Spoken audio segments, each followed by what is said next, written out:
안녕, 민규쌤입니다. 자, 이어서 이제 갑신정변 살펴보도록 할 텐데요. 연표를 통해서 간단하게 또 보도록 하겠습니다. 자, 보면 1882년에 이모군란이라고 하는 사건이 발생을 했습니다. 그쵸? 이것을 진압했던 국가, 우리가 자의적으로 스스로 진압하기 어려웠기 때문에 청나라 군대의 도움을 받아서 지금 이모군란을 진압했고요.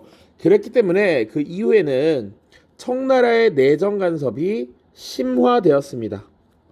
자, 청나라가 우리한테 자원봉사해 주러 온 건 아니지, 다 대가를 지불해야 했다. 그래서 마젠창이나 멜렌도르프 같은 고문들이 파견되기도 하고요. 조청상민 수령 무역 장정을 체결하기도 하죠. 일단 이게 기본이야. 또 어떤 문제가 있었냐? 자, 지금 이모군란이라고 하는 사건 자체가 개항 그리고 개화 정책에 대한 불만이 폭발한 것이지, 그러다 보니까 개화 정책이 적절한 시기에 적절하게 추진이 되지 못하고 지연되는 모습이 나타나. 그래서 기존의 개화를 추진했던 이런 세력들이 불만을 품게 됩니다. 그래서 기존의 개화파들이 분화하게 돼. 자, 개화파 분화는 우리가 이미 봤습니다. 온건파와 급진파로 나뉘게 되죠. 자, 온건파는 그래, 이모군란의 문제도 있었으니까 점진적 개혁 오케이. 또 지금 청나라에 간섭받는 것도 크게 거부감을 갖지 않았습니다. 오케이, 청나라의 영향도 오케이야. 친청적인 성향을 일부 보여요. 요런 모습이 보이자 기존의 젊은 개화 세력들은 이거에 대한 불만을 표합니다. 개화 정책 적극적으로 추진해야 되는데 지금 이모군란 같은 사건 한번 발생했다고 눈치 보는 것이냐?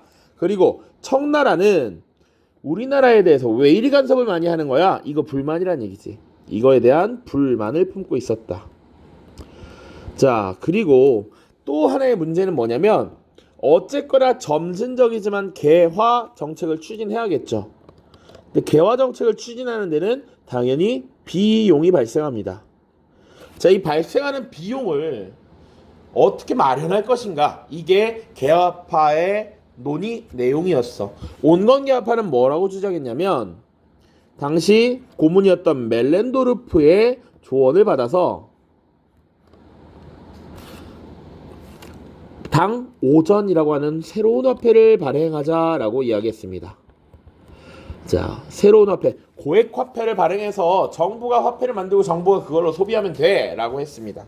그런데 급진개화파는 이에 반대했어. 왜 반대했느냐? 경복궁을 다시 지을 시절에 당백전이라는 화폐 발행했었고, 그때 화폐 가치가 뚝 떨어져서 물가가 엄청 올랐단 말이죠. 그런 걸 보고도 당호전을 발행하자고 해? 말도 안 돼. 그거 안 돼. 어떻게 해야 되느냐? 야, 조금 힘들고 불편하더라도 일본으로부터 돈을 빌려오자. 국가에서 다른 국가에게 돈을 빌리는 걸 차관이라고 해요. 차관을 도입하자. 그래서 우리가 근대화 정책에 성공하면 그것을 기반으로 경제가 부강해질 것이고 그 이후에 갚으면 되지라고 했습니다. 자, 그래서 급진개화파의 대표적인 세력인 김옥균이 앞장서서 내가 가서 빌려오겠다, 기다려라 라고 했었습니다. 그것이 이제 갑신정변의 시작이 된다. 자, 국내 보겠습니다. 자, 일단 개화 정책이 지연되고 있어. 이모군란이라는 사건도 있었고 좀 눈치를 보게 된다라는 것이죠. 그리고 차관 도입이 실패하면서 이 김옥균을 비롯한 급진개화파, 이들을 개화당이라고 불렀어. 개화당은 급진개화파를 말합니다. 이들의 정치적 입지가 굉장히 축소되었다라는 것이지. 분명 일본으로부터 돈 빌려오겠다고 떵떵거렸는데 제대로 빌리지도 못하고 돌아왔어. 그러니까 당연히 비판받을 것이고 정치적인 입지 줄어들 것입니다. 자, 그리고 국외적으로는 어떤 일들이 있었냐면, 당시 베트남에서의 주도권을 두고 청나라와 프랑스가 전쟁을 벌이게 되면서 청나라가 3,000명의 군대를 이모군란 당시에 끌고 왔는데 절반을 베트남 전선으로 옮깁니다. 그러니까 일단 청나라의 압박이 조금 약해졌다라고 볼 수 있지. 그리고 일본 공사였던 다케조에가 개화당 너희가 그런 사건을 모의를 준비한다면 급진적인 개화를 위한 정치적 사건을 주도한다면 우리가 도와줄게 라고 했어. 청나라 군대보다는 우리가 훈련 잘 받았어. 청나라 군대가 와도 우리가 막아줄게 라고 했던 겁니다. 자, 이런 믿음을 가지고 갑신정변이라고 하는 정치적 사건을 지금 일으켰다라고 보시면 돼. 갑신년에 일어난 정치적 변란입니다. 자, 정계과장 보시면요. 급진개화파가 정변을 일으켰는데 어떤 것을 빌미로 일으켰느냐? 우정총국의 개국 축하연을 빌미로 삼습니다. 여기서 우정총국이란 지금의 우체국이야. 그러니까 근대화 정책의 일환으로 우편 업무를 조선에서도 도입하기로 했습니다. 자, 그래서 우체국을 처음 설치하고 이것을 축하하기 위한 파티야, 파티. 그러면 여기는 대단한 일이 시작되고 있으니까 정말 중요한 고위 관료들이 다 모일 것이지. 그러니까 이때 다 쓸어버리자라고 했던 겁니다. 그래서 급진개화파가 지금 정변을 일으켜서 민씨일파와 개화 정책에 반대하는 수구 인사들을 제거하고요. 급진개화파 세력들을 중심으로 하는 개화당 정부를 수립시켜서 이 나라를 어떻게 변화시키겠다라고 하는 개혁정강 14개조를 발표합니다. 자, 그러나 청나라 군대, 남아있는 청나라 군대가 있었죠. 이들이 개입을 하게 되는데 정변의 주도 세력을 진압하게 되고요. 일본군이 이때 지금 퇴각을 합니다. 결국 청나라의 군사력에 지금 이때는 일시적으로 퇴각해. 그러다 보니까 이 갑신정변이 실패로 끝날 수밖에 없는 것이죠. 그리고 이를 주도했던 급진개화파 세력들은 각 여러 나라들로 망명합니다. 이것을 주도했던 김옥균은 일본으로 도망갑니다. 박영효와 같이. 그리고 이때 20살의 갓 젊은 청년이었던 서재필은 미국으로 망명합니다. 이렇게 뿔뿔이 흩어지게 되었다. 심지어 사실 김옥균은 나중에 왕실에서 보낸 자객에게 암살당하는 이런 말로를 맞이합니다. 자, 아무튼 갑신정변이 이렇게 끝이 났고요. 결국 실패로 돌아갔습니다. 그럼 영향은 어떻게 됐느냐? 청나라의 내정 간섭이 심화되죠. 청나라의 군대가 다시 한번 이 사태를 진압하고 조선 정부를 살려준 꼴이 됐잖아. 조선 정부의 내정 간섭이 심화되었고요. 이 실패 과정에서 일본과 한성조약을 체결합니다.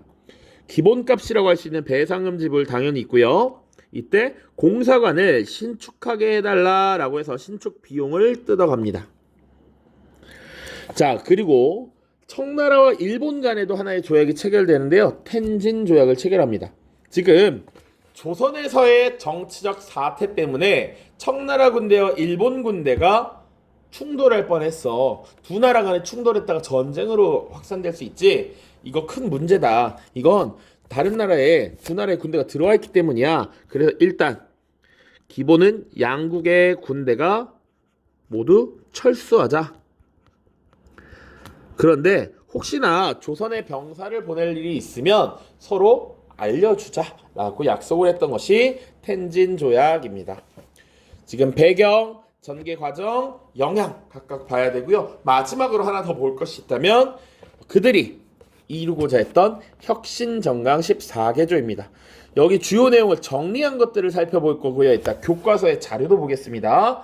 자, 정치, 사회, 경제 분야별로 볼 수가 있는데 첫 번째, 청나라에 대한 사대를 청산하자라고 주장해. 내용에는 청나라에 대한 허례를 폐지할 것이라고 되어 있고요. 당시 청나라로부터 지금 간섭받고 있는 거 마음에 안 들어. 그래서 흥선대원군도 복귀시켜라. 흥선대원군 네가 뭔데? 청나라 네가 뭔데 흥선대원군을 붙잡아가서 이래라 저래라야. 복귀시킬 것, 국내로 귀국시킬 것 이런 것을 주장하고요. 청나라에게 사대하지 말자라고 주장합니다. 또 여러 가지 조항을 종합적으로 봤을 때 이 급진개화파 세력이 궁극적으로는 입헌군주제를 추구했다라고 보고 있습니다. 그래서 왕실은 정부에서 정리한 정책들의 내용 이런 것들을 수용할지 거부할지 이 정도만 결정을 하는 것이고 중요한 정책을 결정하고 집행하는 것은 내각에서 실시한다. 자, 그리고 문벌을 폐지하도록 했습니다. 그리고 인민의 평등권을 확립하도록 했어. 자, 태어난 가문에 따라서 사회적 특권과 지위를 누리는 것, 태어난 가문에 따라서 내가 차별받고 어려운 삶을 사는 것, 이거 잘못됐다, 이거 없애자 라고 했던 것입니다. 자, 그리고 능력본위 인재 등용을 주장했고요. 지조법 개혁을 주장합니다. 여기서 지조법은 조세제도의 개혁입니다. 세금제도의 개혁을 추진했고요. 또 좀 더 중요한 것은 재정의 일원화를 추진했다. 자, 재정의 일원화라는 부분. 자, 당시에 세금이 한 종류가 아니죠. 여러 종류의 세금이 있는데 이 다양한 세금을 다양한 관청에서 거두어들이고 다양한 관청에서 그걸 거두어들인 대로 써버리는 경우가 있었어. 그러니까 이 국가의 예산이 세금이 얼마나 전체가 걷어지는지 그리고 국가 예산이 얼마나 사용되는지 이런 것들을 알 수가 없다라는 것이죠. 그러니까 이런 국가 재정을 담당하는 기관을 하나로 통일하자. 그 기구는 바로 6조 중에 하나였던 호조로 통일하자라고 얘기를 했던 것입니다. 요거 중요합니다. 그 뒤에 갑오개혁 시기에도 재정을 다시 일원화하자라고 해. 그러니까 재정의 일원화가 잘 이루어지지 않아서야. 갑신정변은 당연히 실패했으니까 시도했으나 이루어지지 않았지.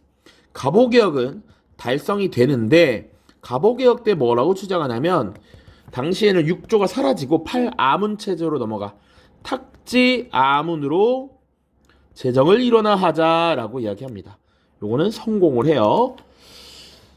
자, 그러면 갑신정변의 의의와 한계는 무엇이 있는가 살펴보겠습니다. 그리고 교과서 보고 마무리를 지을 겁니다. 자, 의의는 나름 일본이나 서양의 열강같이 근대 국가 건설을 목표로 했던 최초의 정치개혁 운동이었다.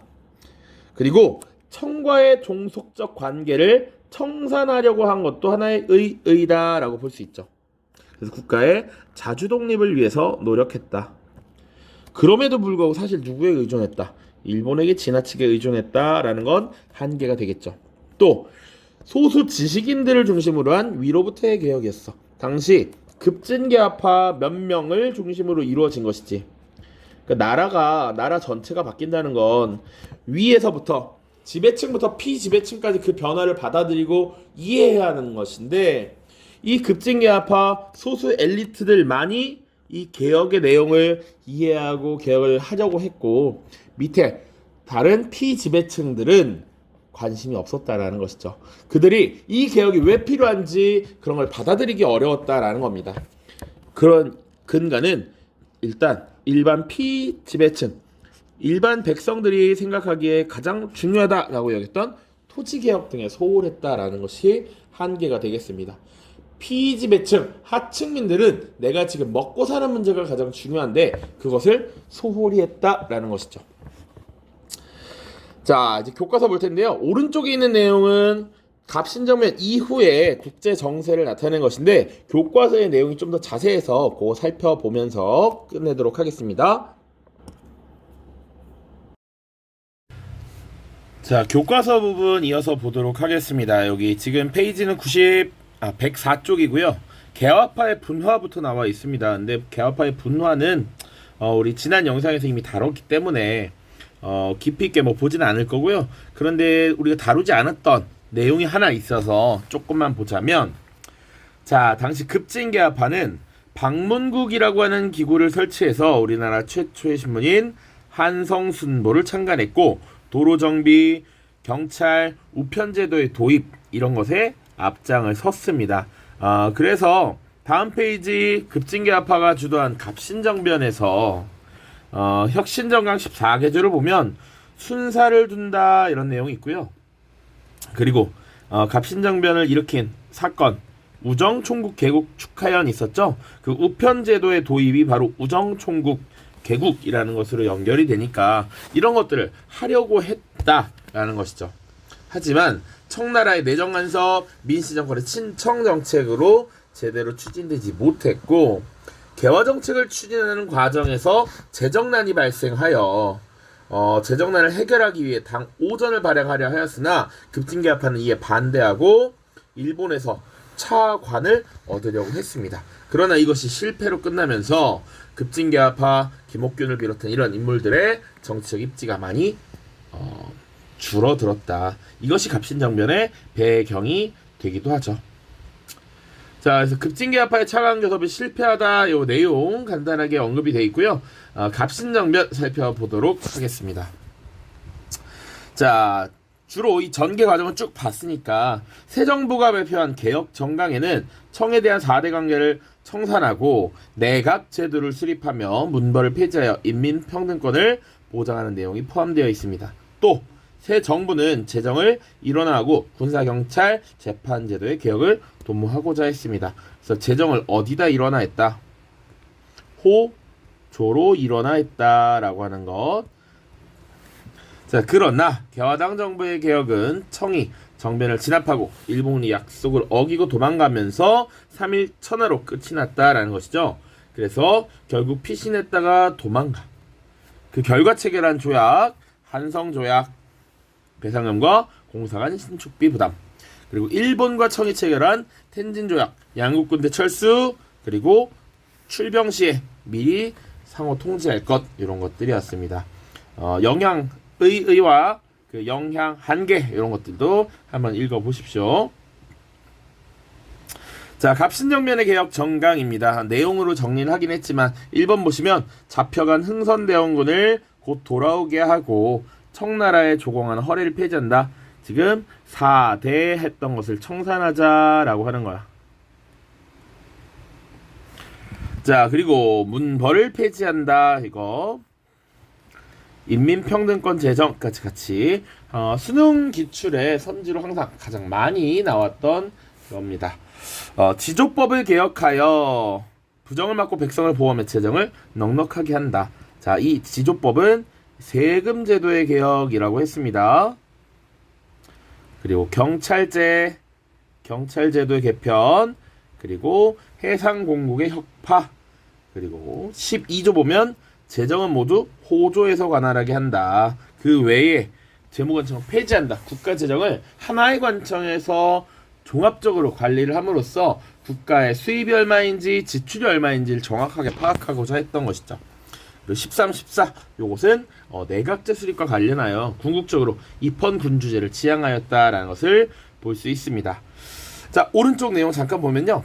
김옥균이 저술한 갑신일록에 실려 있고 원래는 진짜 많았다고 해. 그 중에 지금 14개만 전해집니다.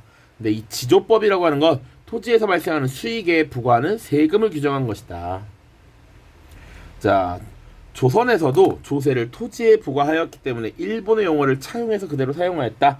뭐 그런 것이 있다 정도만 넘기시면 되고요. 13항의 의정소는 의정부와는 별도의 기구로서 경복궁 안에 설치한 것인데 개화당 정부는 의정소에서 법령을 만들고 국왕의 허가를 받아서 집행하는 정치 형태를 구상했습니다.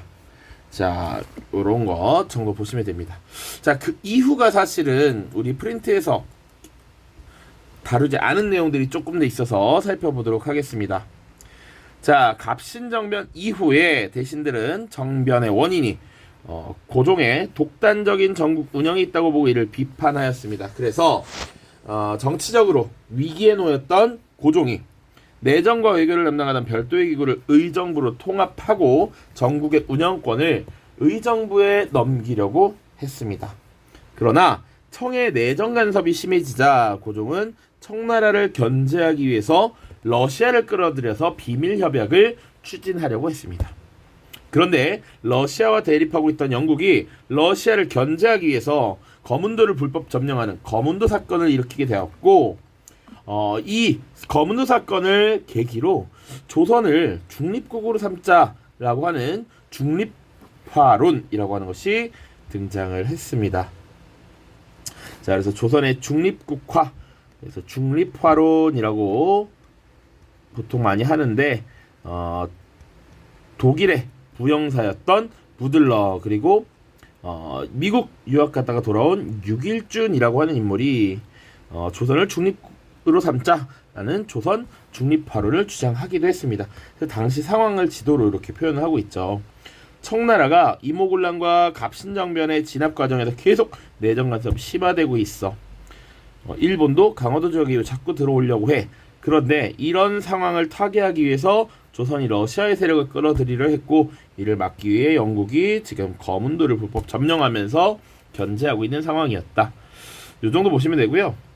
고종에 대한 평가는 사실은 사람들마다 학자들마다 조금씩 달라지는데, 나름 고종이 이런 개화 정책을 추진했다라는 것이 있습니다. 그래서 내무부라는 기구를 설치해서 군사, 재정, 외교 등의 업무를 맡게 했고, 갑신정면 이전에 방문국이라는 걸 설치해서 아까 한성 순보 요것 발간했다라고 했습니다. 그것을 바꿔서 한성 주보를 간행했다. 그리고 화폐 주조기관인 전환국, 그리고 조세 세곡 운반 기관인 전운국을 내무부에서 관리하였고, 각종 교육기관을 설립해서 지금 나름 근대화 노력을 기울였다라는 겁니다. 그런데 항상 이런 근대화 정책은 조세 부담을 높이면서 먹고 살기 힘들어지게 만들었다라는 것이죠. 또 고종은 근대화 정책을 추진하면서 일본과 미국의 공사관을 설립하는 등 외교 활동을 통해서 청나라로부터 벗어나기 위한 노력을 열심히 합니다. 하지만 이런 것들은 청의 압력 등으로 성과를 내기는 조금 어려웠다. 요 정도라고 보시면 되겠습니다.